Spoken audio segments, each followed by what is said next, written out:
गुजरात के अहमदाबाद से एक अजीब व गरीब वाक़या सामने आया है जो शायद भारत के इतिहास में पहली बार हुआ है। यहाँ के एक ज्वेलरी मार्केट मानक चौक में एक ज्वेलरी की दुकान पर कुछ ठग दाखिल हो गए और उन्होंने वहाँ से पहले तो 2 किलो 100 ग्राम सोना खरीदा और जब पैसा देने की बारी आई तो ठगों ने झोल कर दिया। उन्होंने ज्वेलरी के पैसे तो दिए और वो भी 500 रुपये वाले नोटों के बंडल थे, लेकिन इन नोटों को जब गौर से देखा गया तो इन नोटों पर गांधी जी की तस्वीर नहीं थी। ऐसा नहीं कि तस्वीर नहीं थी, तस्वीर तो थी, लेकिन वो तस्वीर महात्मा गांधी के बजाय बॉलीवुड एक्टर अनुपम खेर की थी। आसान भाषा में कहें तो ये सारे के सारे नोट नकली थे, लेकिन ठगों ने इन गड्डियों को इस तरह पेश किया मानो कि ये अभी अभी एसबीआई के किसी बैंक से निकाल कर लाए गए हों। अगर आप गौर से देखेंगे तो इन गड्डियों पर एसबीआई के बैंड्स भी लगे हुए हैं। सोने के कारोबारी को नोटों के नकली होने का पता तब चला जब वो ठग सोना लेकर फरार हो चुके थे। मिली जानकारी के अनुसार ये ठगी का मामला मेहुल ठाकुर नाम के सोना कारोबारी की दुकान पर हुआ।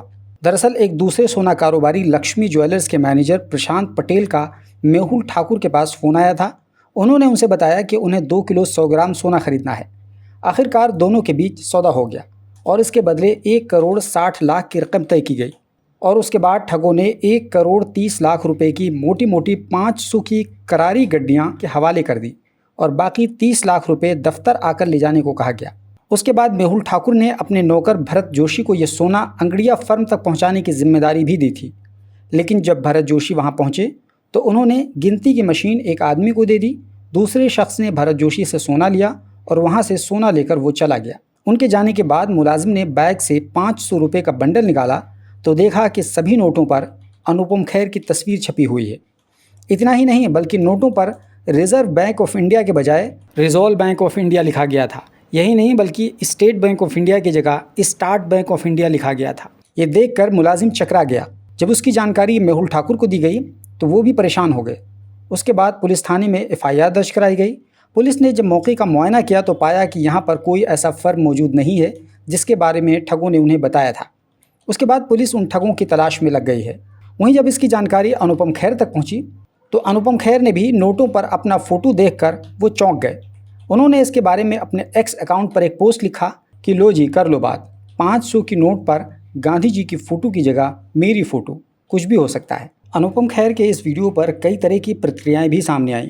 किसी ने लिखा कि नकली नोट छापने वालों को किसी नकली आदमी की फ़ोटो चाहिए थी, शायद उन्हें आपसे ज़्यादा नकली कोई मिला ही नहीं। एक दूसरे यूज़र ने लिखा, नए राष्ट्रपिता महात्मा अनुपम खेर तुरंत भारत रत्न की मांग करते हैं। वहीं कुछ दूसरे लोग इस पर कह रहे हैं कि गांधी जी भी गुजरात के थे और ये महा घोटाला भी गुजरात में हुआ है। अरे कम से कम किसी गुजराती का फ़ोटो लगाते तो बात होती।